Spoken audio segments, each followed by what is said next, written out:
My name is Juliette. I'm 23 years old. I just graduated with honors in artificial intelligence from Stanford and received a job offer from Tesla, the kind of offer anyone in this field would consider a dream. And I reached that dream entirely on my own. No family connections, no red carpet. I survived on cheap coffee, late-night TA shifts, and weekend tutoring just to stay afloat. When I received the official offer, I cried. Not from happiness, but from relief. Finally, I could breathe. 1 week into my new job, while having lunch on the Fremont campus, I received an email with a subject line that simply read, "Overdue payment reminder, balance. $179, 436.23. I nearly dropped my drink. I had never taken out any loan except for a credit card with a limit under $2,000. Most of my tuition had been covered by scholarships. The rest I had worked hard to pay off. I never spent lavishly. I never got into debt. And now, an email from a bank, more specifically, a student loan agency, was telling me I owed nearly $180,000 under my name. I thought it was a scam, some kind of phishing attempt. But when I logged into their system through the official link, my account, profile, address, social security number, everything was correct. Not a single detail was wrong. The loan had been opened under my name 3 years ago, withdrawn in installments, quarterly, each time over $10,000. I couldn't breathe. My heart was pounding so hard it hurt. My hands were shaking so badly I couldn't hold the mouse. At that moment, all I could think was, this must be a mistake. Or someone has stolen my identity. I called the bank. They were polite, but cold. They confirmed the loan was made using verified information. Full name, date of birth, social security number. My old address in San Jose, my parents' house. When I asked about their verification process, they said, "We confirmed everything through the government's database. All the information matches. If you believe this is fraud, you'll need to file a formal dispute with documentation, which may take several months to resolve." I hung up, my palms soaked with sweat. Only one question echoed in my mind. Who could have done this? The answer came almost immediately. Who had access to all my personal information? Who knew every detail of my records from birth through college applications? Who used to handle my mail, accounts, and documents when I still lived at home? My parents. No one else. I didn't want to believe it. I had trusted them, even though we were always different. Me, the one who could manage on her own, and my younger sister Isabel, the one who needed to be taken care of. But to steal my identity and take out nearly $180,000 in loans? How could they? They wouldn't. They couldn't. I hit call on my mother's number. 3 rings. She picked up. As if nothing had happened, she greeted me softly. "Juliette, how's the new job going, honey?" I froze for a few seconds. Then I asked directly, without sugarcoating it, "Did you take out a loan under my name?" Silence. Just a few seconds, but it felt like a century. Then she replied, her breath quickening, her voice a confused mix of guilt and defense. Your dad and I only borrowed it temporarily. In case Isabel needed some startup capital. You weren't using it anyway, so..." I didn't hear the rest. Everything inside me collapsed. I went quiet. My heart didn't ache anymore, it turned solid, like stone. I ended the call with just one sentence. "I'll call you back later." At that moment, I was no longer a daughter. I was an adult betrayed in a calculated way. They didn't just borrow my name, they violated my trust. They used my identity to fund my sister, someone who never went to college, never held a job, spent her days dreaming of being a model, and burned through money like air. It all started connecting. The calls from my mom asking, "You still use the old bank account, right?" The random questions about my zip code even after I moved out. It had all been preparation. I didn't call back right after hanging up. I needed to breathe. I needed to pick up the shattered pieces of my emotions just enough to be clear-headed for the next confrontation. But then, as if something inside me was stirred by an unnamed rage, I dialed my father. He answered after a few seconds, his voice calm, as if I'd just asked about his health, not about a debt large enough to bankrupt me at 23. I asked directly, "Did you take out a loan under my name?" There was no denial. No attempt to lie. He answered with a voice both soothing and tired. "We just borrowed it temporarily. Now that you have a good job, it doesn't really affect you. We're a family, aren't we?" I gripped the phone so tightly my knuckles turned white. A family? How could a family secretly take their child's personal information, social security number, birth date, address, every legal detail, and sign off on a $180,000 loan without ever asking? How could a family consider throwing their child into debt a small thing? I didn't scream. I didn't cry. I just asked one thing. "What did you use the money for?" Silence again. A silence heavier than any shouting. Then my mother, who had now taken the phone side, as if preparing to admit something she knew was wrong but still hoped I would understand. Part of it was to give Isabel a chance to follow her dream. She wanted to go to a modeling program in LA, and she needed portfolio shoots, equipment, travel. I didn't let her finish. "How much?" I asked. "Around 70,000, her voice trailed off. My throat felt like it had been stripped of all air. Isabel, the sister who never scored an A in any class, who never completed a single college semester, who once told me at dinner, "School is useless. All you need is fame to live," had received a $70,000 investment from my parents for her dream of becoming a model.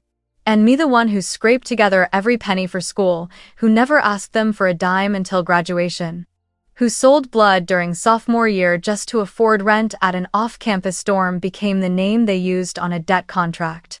Not because I needed it, but because they needed me as a springboard for my sister. I asked, "Why me? Why not under your own names? Why not tell me? Why did you think this was acceptable?" My father started to lose patience. "Juliette, you're overreacting. We did this for the family, for the future.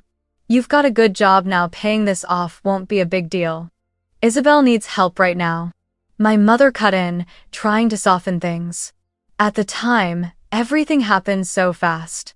I just thought if we told you, you'd get angry right away. I figured we'd tell you once things were settled, but then you got busy and I felt awkward." I laughed. A cold laugh. Not because anything was funny, but because there was nothing left to feel.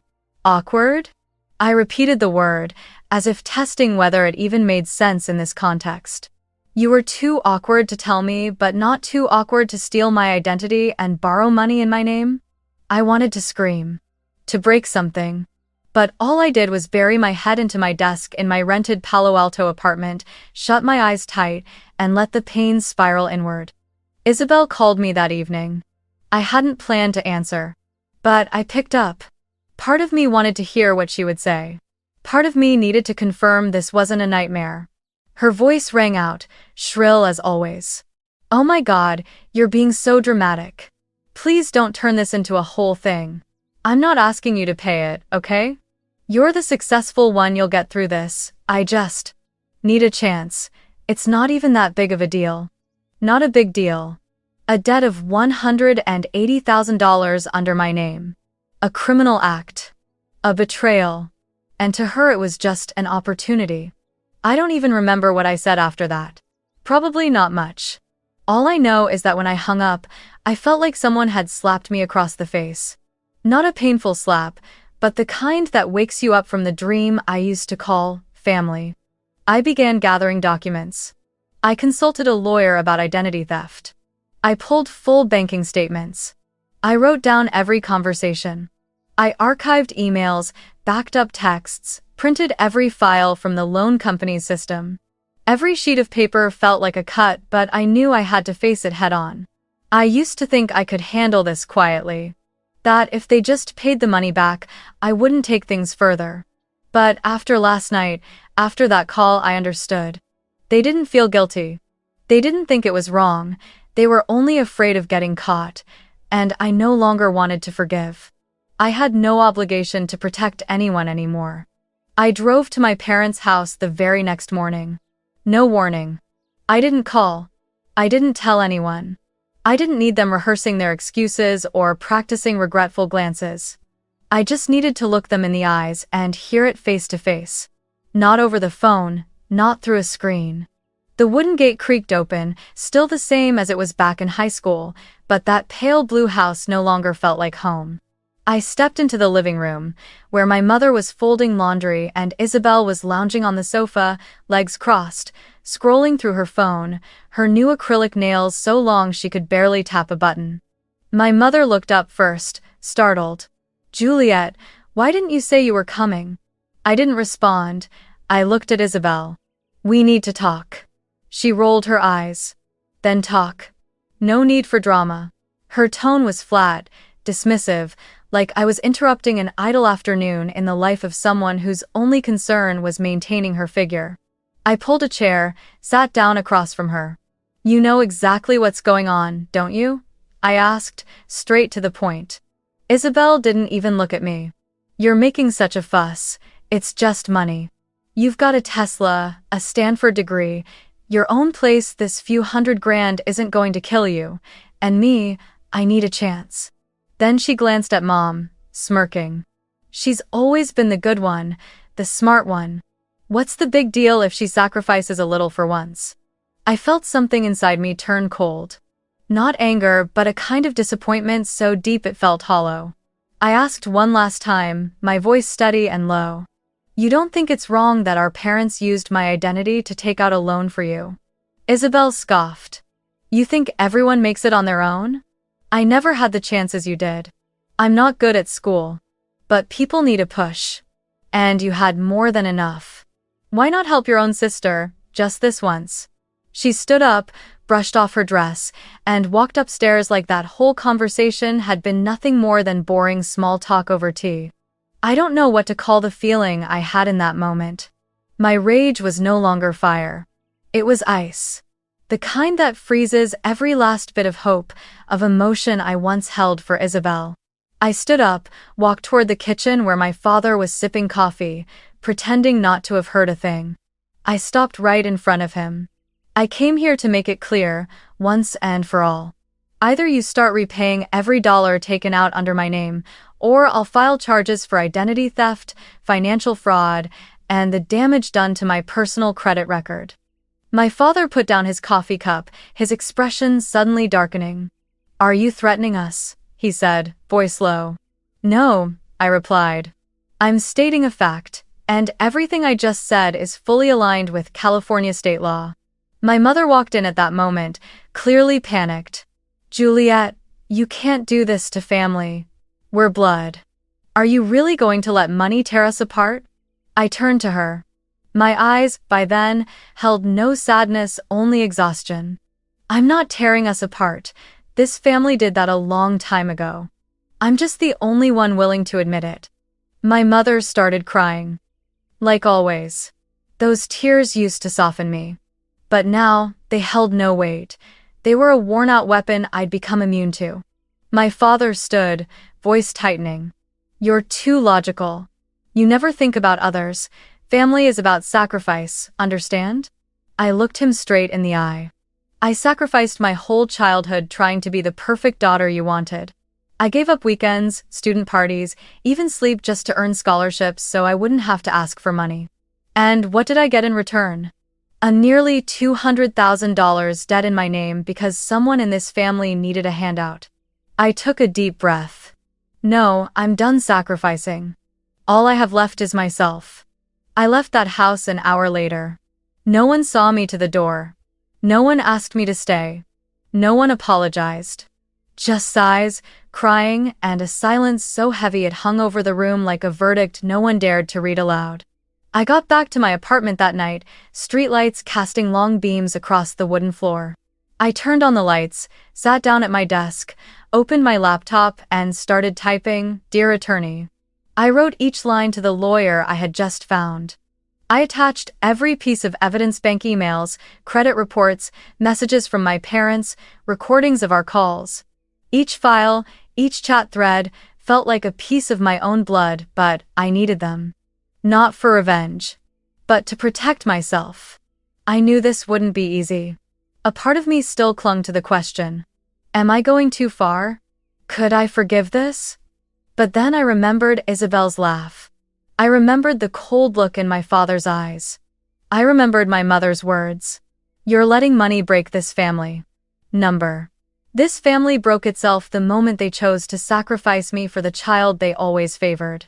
I don't remember exactly when I realized I wasn't the chosen child in the family. Maybe it wasn't a single moment. Maybe it was a slow, quiet accumulation so steady it became normal. I grew up in a typical two-story American house in San Jose, neatly trimmed lawn, white-painted garage door, a beige couch, and thin rug in the living room. From the outside, my family looked ordinary. But inside, there was an unspoken rule that only we understood. Isabel was always the priority. And I was the one who never caused trouble. How? I was the child who woke herself up in the morning, who made her own lunch from the age of 10. Who sat for hours in the school library doing homework instead of asking Mom to explain anything I didn't understand. I didn't dare to be a bother. Every time I asked a question, Mom would sigh and say, "You're so smart, and you still need help." Eventually, I stopped asking. I taught myself. I became fluent in Google and textbooks. I grew used to living with silent expectations. Expectations no one said aloud, but always hung over me like a rope tightening around my neck. Isabel was different. She was pampered like a fragile jewel. Skipped school? Mom would say, "She's just stressed, it's fine to take a day off." Broke a vase worth several $100s? Dad would shrug, "It's just an object, as long as she's not hurt." Missed assignments, low grades, bad conduct? They'd laugh and shake their heads, "She just hasn't found the right path yet." But me? One small mistake coming home late, miscalculating a math problem, spilling a glass of water at the dinner table was enough to become proof that I wasn't mature enough, responsible enough, or good enough to meet their expectations. I got punished, scolded, reprimanded. Not because of serious wrongdoing, but because I was supposed to set the example. There's one moment I remember vividly. 7th grade, I got 3 questions wrong on a math worksheet, not even a graded test, just homework. But I had promised I'd get perfect marks all semester, so Mom saw it as a lack of seriousness. I was banned from attending my best friend's birthday, made to write a 2-page apology letter, and told to relearn the entire chapter that night. That same evening, Isabel, then in 3rd grade, skipped the entire afternoon of school to hang out with friends. When Dad found out, he simply said, "Next time, ask for permission." Then, he took her out for ice cream. I sat in my study room, watching them through the window, laughing as they got into the car. I didn't cry, I just sat there, silent. And in that moment, I understood justice didn't exist in this family. I was just a tool to uphold the image of the perfect child. Isabel, no matter what she did, would always be forgiven. I don't remember how many times I was praised, but I remember clearly the sting of being used as a comparison to shame Isabel. "Why can't you be more like your sister Juliette?" Mom would say. And I would sit there in silence, feeling no pride. I didn't want to be a benchmark. I wanted to be seen, to be understood, to be loved, not for my achievements, but simply for being me. Isabel grew up believing that every door would open if she was cute enough, cried enough, or stubborn enough. I, on the other hand, learned something else. No one is coming to save you. If you don't carry yourself, push through, rescue yourself, no one will stop to ask if you're okay. I started working at 16 waiting tables, tutoring, cleaning the library, babysitting, not because we were broke, but because I never wanted to ask anyone for anything. I didn't want to owe anyone pity. The day I received the full-ride scholarship to Stanford, Mom said just one thing. "You've taken a weight off my shoulders." No hug, no congratulations. Just a sigh, like I had completed a task. But when Isabel announced she wanted to drop out of school to pursue modeling, my parents threw a small party at home. There was cake, there were balloons, there was a toast. Follow your passion. I saw it all through my phone screen from my Stanford dorm room, after a long, exhausting day at my internship. I turned off the phone and said nothing. Now, looking back, I don't feel angry anymore. I just see a little girl, the girl I used to be sitting in the corner of a room, clutching a book, trying to learn how to live quietly. Not to bother. Not to be loud. Not to ask to be loved. And then I see something else. That little girl grew up. She made it. She stood up on her own. Without anyone's help. Without needing to be saved. I was never the chosen child. But now, I choose myself. I sent an official letter to my parents. Typed. Printed on the letterhead of my attorney's firm. The content was clear, brief, and firm. They had 14 days to repay the amount taken out in my name at minimum, the portion spent on Isabel, or I would proceed with a lawsuit. No more soft words. No more gentle tones from a daughter trying to keep the peace. I was no longer a daughter in this negotiation. I was a potential plaintiff. And they, the ones who once called me their child, were defendants who could be held accountable. My lawyer, a woman of Iranian-American descent named Masa, understood my case better than anyone.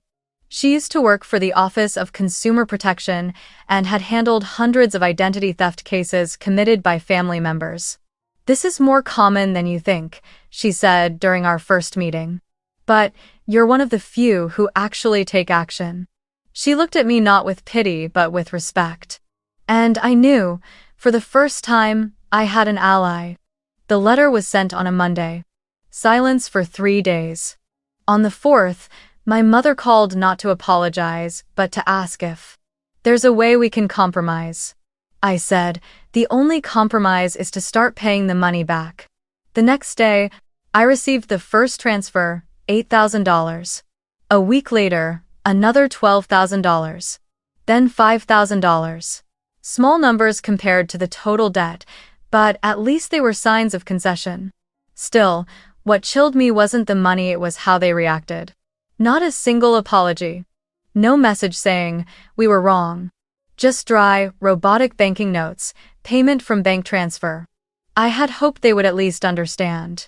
That if a daughter they once believed to be obedient, polite, and enduring was now cutting ties, now dragging everything into the light, then surely something must be very wrong.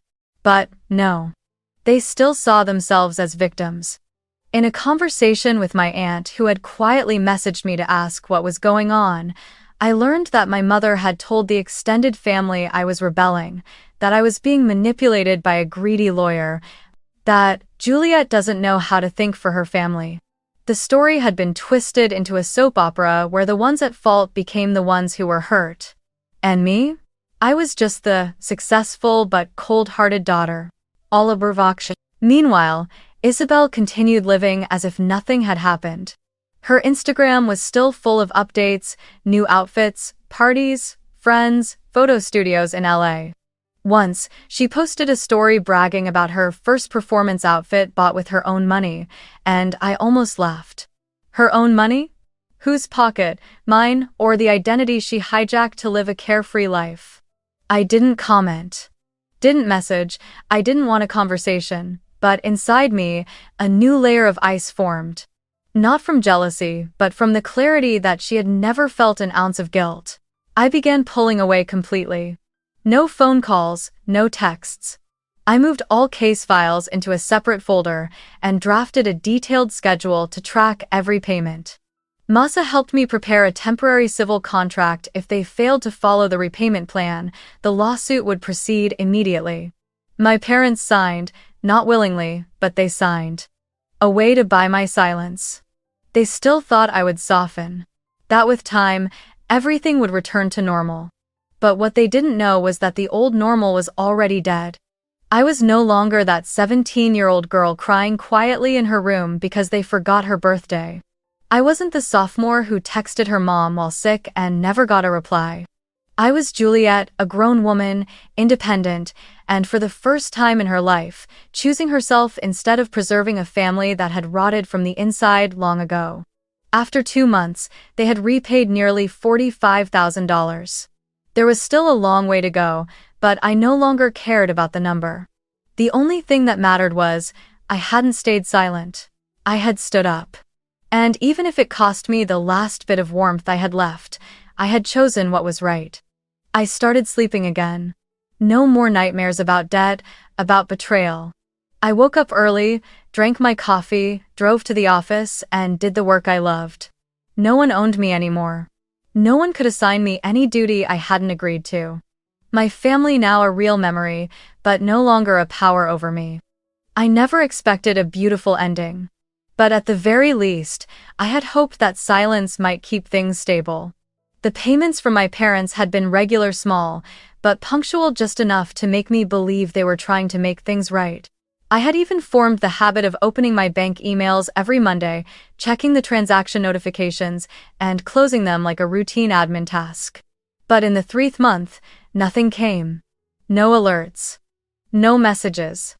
No explanation. I thought maybe they forgot. I gave it 3 more days. Still nothing. I sent a reminder via email, not in anger, just a polite notification like any contractual agreement would require. 2 days later, my mother called. Her voice was rushed, almost trembling. "Juliette, I'm so sorry, this time we need to delay a bit. Things with Isabel are a mess, she's in trouble." I said nothing. She continued, "She's being sued.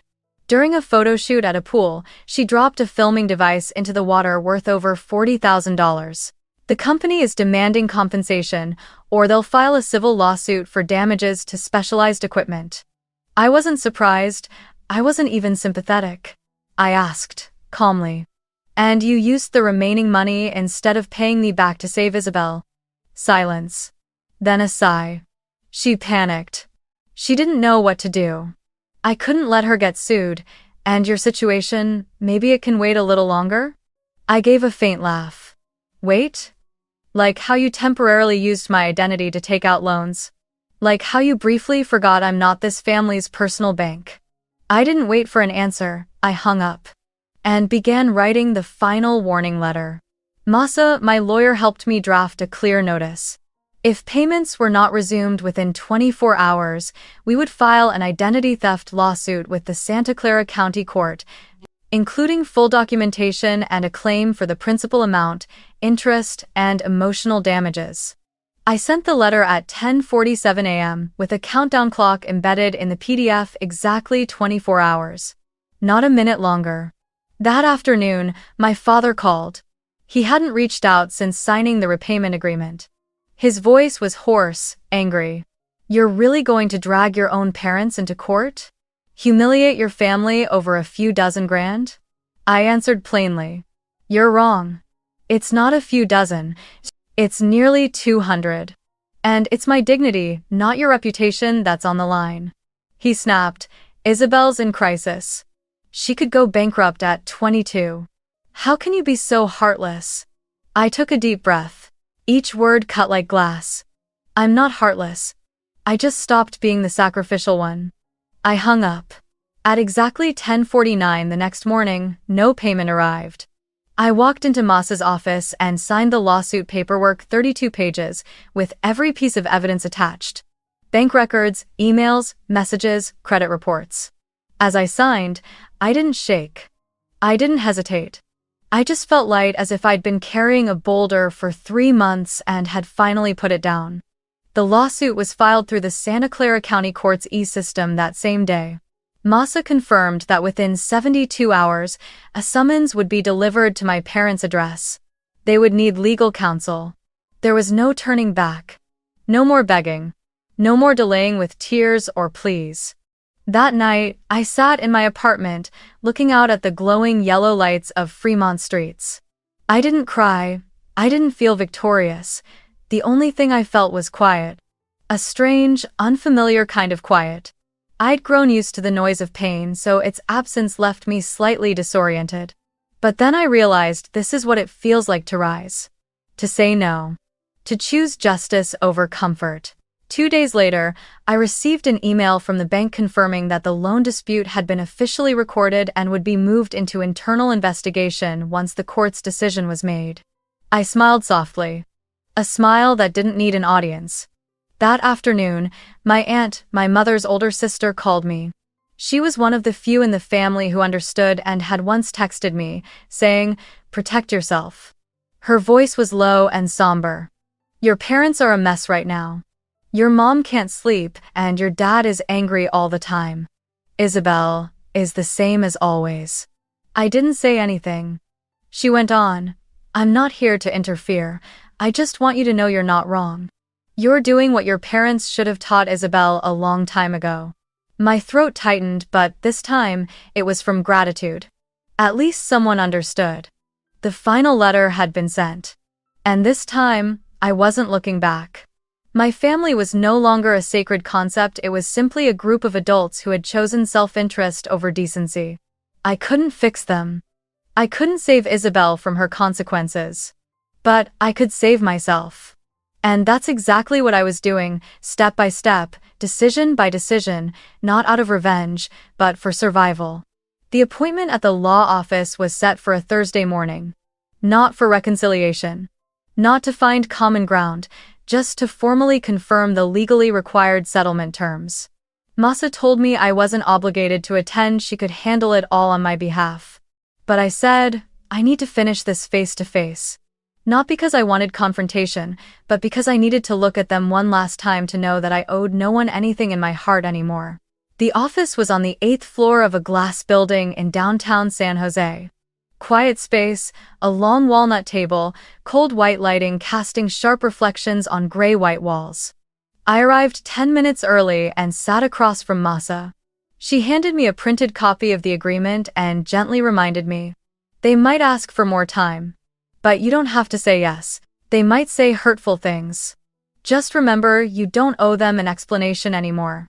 I nodded. I didn't say anything. I wasn't afraid of them anymore. The rage that had torn through me in those first weeks was gone, leaving only a quiet hollowness, not hatred, not hope, just a deep exhaustion. Exhaustion from carrying too much for too long. Exhaustion from having to do what the adults in the house should have done long ago. The door opened. My father walked in first, his face gaunt, eyes shadowed. My mother followed, her hair slightly disheveled, like she'd spent a sleepless night. And finally, Isabel with a designer handbag slung over her shoulder, leggings tight on her frame, phone in hand, eyes not even bothering to look up. They sat down on the other side of the table. No one spoke for the first few minutes, just the sound of pages turning and pens clicking. Masa began, calmly explaining the procedure. My father listened but never once looked at me. My mother nodded mechanically, as if praying for it to be over quickly. Isabel leaned back in her chair, sighed, exasperated. Then suddenly, she spoke. I don't understand how it got to this point. I never meant for this to happen. I never asked anyone to do anything for me. I was just living up to what everyone expected. If someone is to blame, it's mom and dad for not controlling what they did. I turned to look at her. For the first time that morning, my gaze lingered on her for more than a few seconds. I saw an adult wearing the clothes of a teenager, still living in a blind spot where responsibility didn't exist. Still thinking of herself as a victim of a system she had passively been swept into. Still unable to offer a simple, sincere apology. I said nothing. She wasn't worth my anger anymore. I looked straight at my parents. I used to want to forgive, I said, my voice steady, unwavering. I used to believe that if you just paid the money back, everything would be okay, but it won't. What you did and how you reacted afterward went beyond what I could accept. Not because of the money, but because of the silence.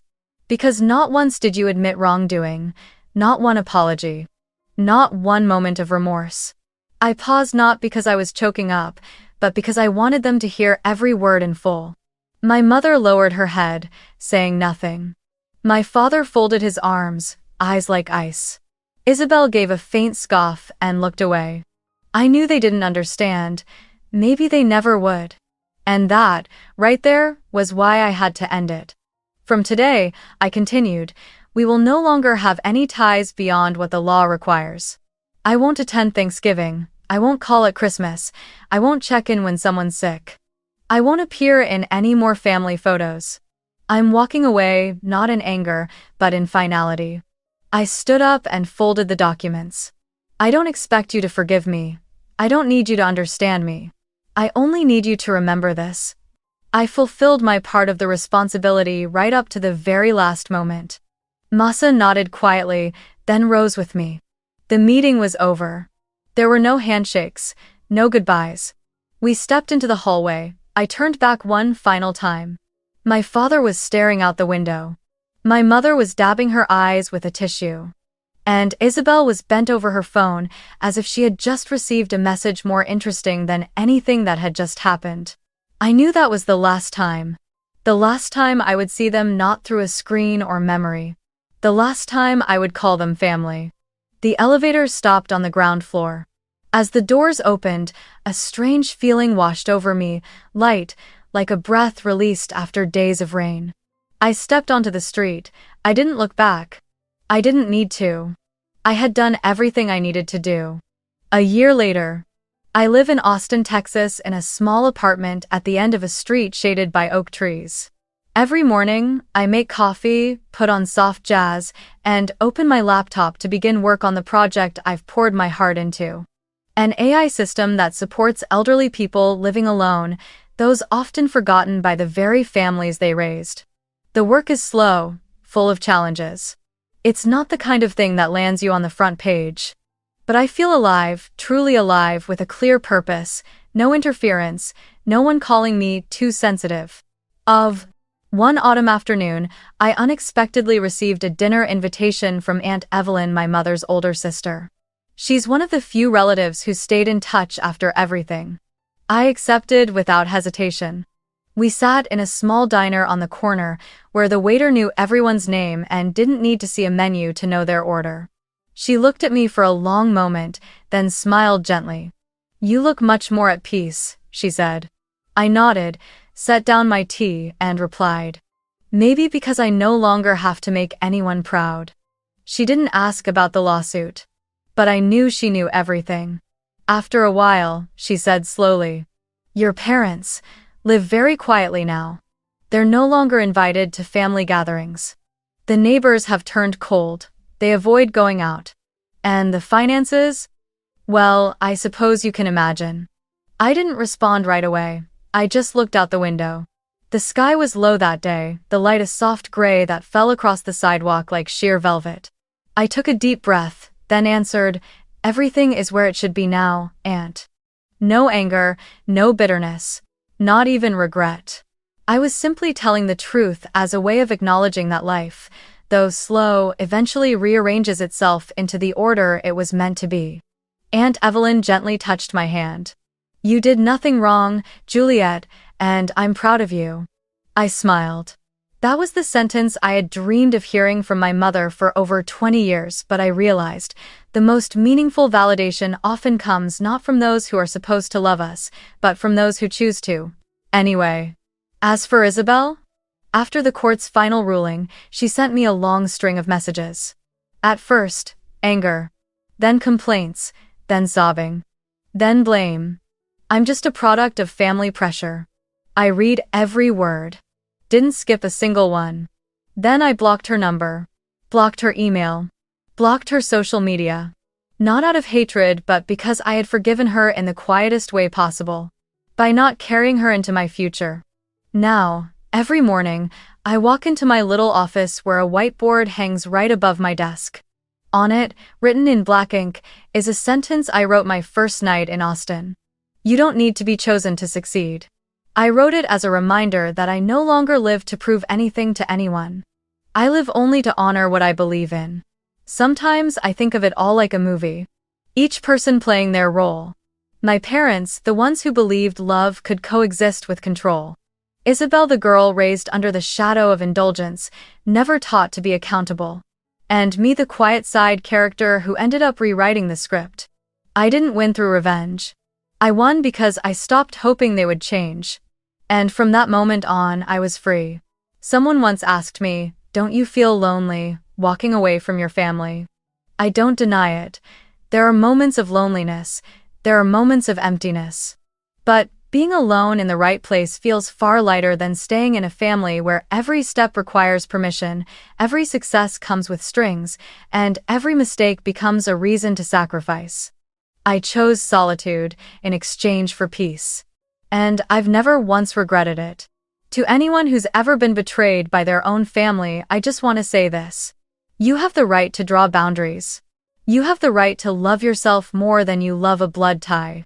And you are not selfish for saying, enough. We grow up in a culture that teaches us family is sacred, but kindness doesn't come from a title. It comes from actions. And if those actions keep hurting you again and again, you have the right to leave, not with rage, not for revenge, just to live. I look back on the road I've taken not to relive the pain, but to remind myself I'm no longer there. I stepped out. I stood up. I moved far away from the loop of warped expectations. Now, I spend my days helping the elderly feel accompanied, feel remembered. Maybe, somewhere along the way, I'm healing myself by offering others what I once lacked. If you've ever been used, dismissed, or betrayed by the people who were supposed to love you, I want you to know. It's okay to hurt. And it's not selfish to walk away. Share your story in the comments. I'd love to hear what you've been through, and I'll see you in the next story.